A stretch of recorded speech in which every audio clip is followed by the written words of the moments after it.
The lights over the Jimmy Kimmel Live stage burned bright, bathing everything in that signature warm Los Angeles glow. The band's guitar riff rolled through the air, the crowd clapped along, and Jimmy's grin stretched wide as the applause sign blinked. Another night, another star, but this one, the producers whispered backstage, could go either way. Chris Stapleton wasn't your average guest. He wasn't the kind of celebrity who showed up with a rehearsed anecdote or a viral stunt ready to go. He was a craftsman, a man who let his songs do the talking. But lately, his silence on certain subjects had become the conversation. In a world where everyone seemed to shout their opinions, Chris's refusal to join the chorus made him both respected and controversial. "All right, folks," Jimmy announced to the audience, his tone playful. "Tonight we've got the incredible Chris Stapleton here, a man whose voice sounds like it was aged in oak barrels and heartbreak." The crowd laughed, applauding loudly as the camera panned toward the entrance. Chris stepped out in his usual uniform, black denim, boots, and that wide-brimmed hat shadowing his eyes. He waved modestly, shook Jimmy's hand, and settled into the guest chair, his calm presence grounding the room. "Chris Stapleton, everybody," Jimmy said again, as if to make sure the audience understood the weight of it. Chris gave a slow nod. "Good to be here, man. Appreciate you having me." Jimmy smiled. "You've had a wild year, sold-out tour, new record, another Grammy on the shelf. Do you ever slow down?" Chris chuckled. "Yeah, I slow down every time I get home. My wife makes sure of that." The audience laughed. It was smooth so far, the kind of easy, warm banter both men could do in their sleep. They talked about songwriting, his kids, and his favorite dive bar in Nashville. The laughter was steady, the audience comfortable. But Jimmy's tone shifted slightly when he flipped the next card. "You know, Chris," he said, feigning casual curiosity, "you've been in the news lately, not for your music, but for something you didn't say." Chris looked up, his expression unreadable. "Oh," Jimmy grinned. "Yeah, there was this interview last week. You said you don't like talking politics, and that you just play music." That line went everywhere. Some folks loved it, some, not so much. The crowd chuckled softly, sensing the tension beginning to build. Chris leaned back slightly, his voice steady but measured. "I did say that. Still feel that way, too." Jimmy nodded, pretending to keep it light. "I get that, but we live in pretty intense times, you know. People want their artists to stand for something." Chris nodded slowly. "They can stand for something in their music. That's what I do." Jimmy smiled thinly. "But don't you think staying quiet is saying something?" A few murmurs rippled through the audience. The air shifted, no longer playful, now probing. Chris looked straight at him. "Jimmy, I don't think playing music from your soul is staying quiet. It's the loudest thing I know how to do." The audience clapped, a short burst that Jimmy tried to laugh off. "Yeah, sure, but come on, man. You've got millions of fans. You really don't feel any responsibility to speak up about what's going on?" Chris didn't answer immediately. He let the silence stretch, the kind that made even the cameras seem to pause. When he did speak, his voice was quiet but firm. "I write songs for everybody. Doesn't matter where they come from, what they think. Music's supposed to bring folks together, not split them apart." That line drew another round of applause, louder this time. Jimmy smiled, but there was an edge to it now, the grin of a man who knew he'd lost the room but wasn't ready to give up. "So you're saying unity is more important than taking a stand?" He pressed. Chris's eyes narrowed slightly. "I'm saying music is my stand. Always has been." The room was silent for a beat. Jimmy gave a small shrug, still smiling. "That sounds nice, but don't you think that's a little bit of a, what's the word, cop-out?" The word hung in the air like smoke. Chris blinked slowly, his lips tightening just a bit. "A cop-out," he repeated, his voice low. "Yeah," Jimmy said, still playing casual. "I mean, isn't it kind of easy to stay neutral when people are fighting for something out there?" Chris sat forward slightly, resting his elbows on his knees. The camera zoomed closer, catching the faint shadow that crossed his face. "Jimmy, I ain't neutral. I just don't think yellin' louder makes you right."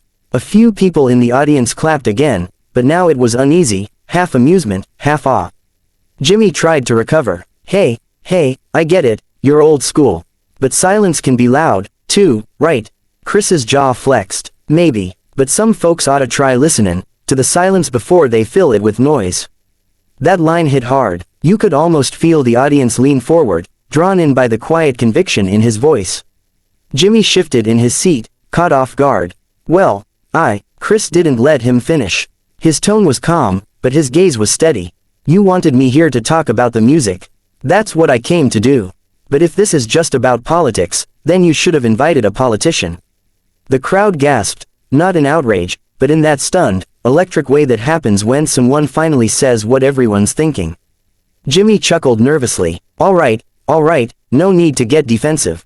I ain't defensive, Chris said, rising slightly in his chair. I'm just telling you straight. I don't go to other folks' jobs telling them how to do it. I sing. That's my lane. The applause that followed wasn't just support, it was release. The audience cheered louder now, as if they'd been waiting for someone to say exactly that. Jimmy tried to maintain composure, flashing a grin that didn't reach his eyes. Well, he said awkwardly, I guess that's one way to put it. Chris smiled, small, polite, but final. It's the only way I know. Jimmy laughed again, trying to spin it into a joke. Fair enough. You're a tough nut to crack, man. Chris stood, the smile fading.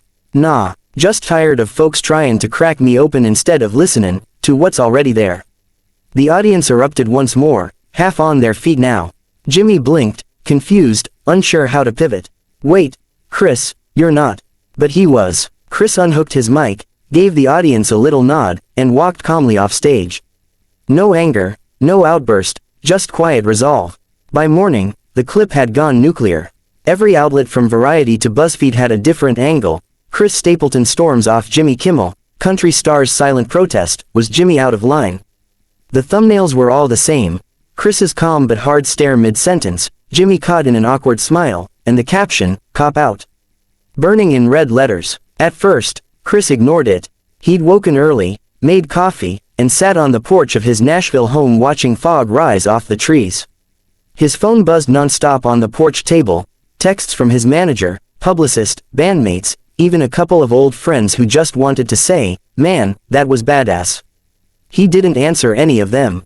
Inside, Morgan, his wife, leaned on the doorframe, arms crossed, her face caught between amusement and concern. You planning on calling your team back today, or just letting them melt down? He smiled faintly, staring out into the gray. If I call, they'll tell me what I already know. Which is, he turned to her, eyes steady. That folks are talking. She sighed softly but smiled. They sure are. Down in LA, the Today Show was running the clip on loop. Social media was flooded with reactions, fans praising Chris for standing his ground, critics calling him thin-skinned or out of touch. Jimmy Kimmel's PR team was spinning fast, trying to frame it as a misunderstanding, even teasing a possible part 2 if Chris wanted to finish the conversation. But Chris didn't want to finish it. He hadn't stormed off in anger, he'd just left. To him, it was over. By noon, the storm was everywhere. Hashtags like hashtag let the music talk and hashtag Stapleton walkout were trending. Country radio DJs debated whether he'd gone too far. Late-night comedians cracked jokes about the quietest mic drop in TV history. His manager, Rick, finally called for the 4th time that day, and Chris picked up. Rick, he said, his tone calm but firm, if this is about the interview. It is about the interview, Chris. Rick interrupted, his voice exasperated. Do you have any idea how big this is? Every outlet wants you to comment. CNN, Fox, Rolling Stone, even Ellen's people called. Chris took a slow sip of coffee. Tell him no, Rick groaned. You can't just ignore this. You're being painted like some grumpy outlaw who can't take a question.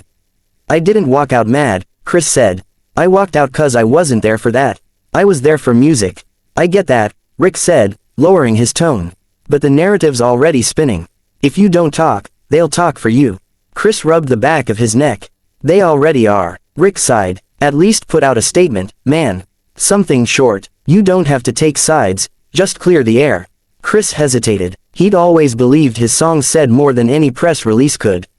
But the way the story was twisting, he knew silence could become something else, not dignity, but distortion. Fine, he said finally. I'll write something. He hung up, stood, and went inside to his small home studio. The smell of cedar and strings filled the room. His guitars lined the wall like sentinels, and a pad of paper sat waiting by the console. He didn't type, he wrote in ink, slow, deliberate strokes. He started with, I didn't leave the show because I was angry. I left because the conversation stopped being about music. He stared at the words for a long while, tapping the pen. Then he wrote, "Music has always been where I stand. Always will be. I respect everyone who uses their voice how they choose, but mine comes out in song." He signed it, Chris Stapleton, and handed it to Morgan. She read it quietly, her expression softening. "Simple," she said, "honest. It sounds like you. That's the idea." Within the hour, the statement went live on his official page. Within minutes, it spread everywhere. The response was immediate, fans flooding the comments with guitars, hearts, and words like, "respect," and, "class act." Even some journalists admitted it was one of the calmest, clearest responses they'd seen from a celebrity in a firestorm. Meanwhile, Jimmy Kimmel addressed it that night during his monologue. His tone was light but careful. "So, in case you missed it, Chris Stapleton and I had a little, philosophical disagreement, last night. I might have poked the bear a little too hard." The audience laughed, easing the tension. "For the record, I love Chris, and I also learned that when he says, 'that's enough,' he means it." The crowd chuckled, applauding. Jimmy finished with, "No hard feelings. But if he ever writes a song about me, I hope it's a ballad, not a diss track." Even that line went viral, and this time, the tone shifted. The narrative wasn't about a meltdown anymore. It was about respect. 2 days later, Chris was back in Nashville's RCA Studio A, rehearsing with his band. Between takes, a stagehand handed him his phone. "You seen this?" he asked.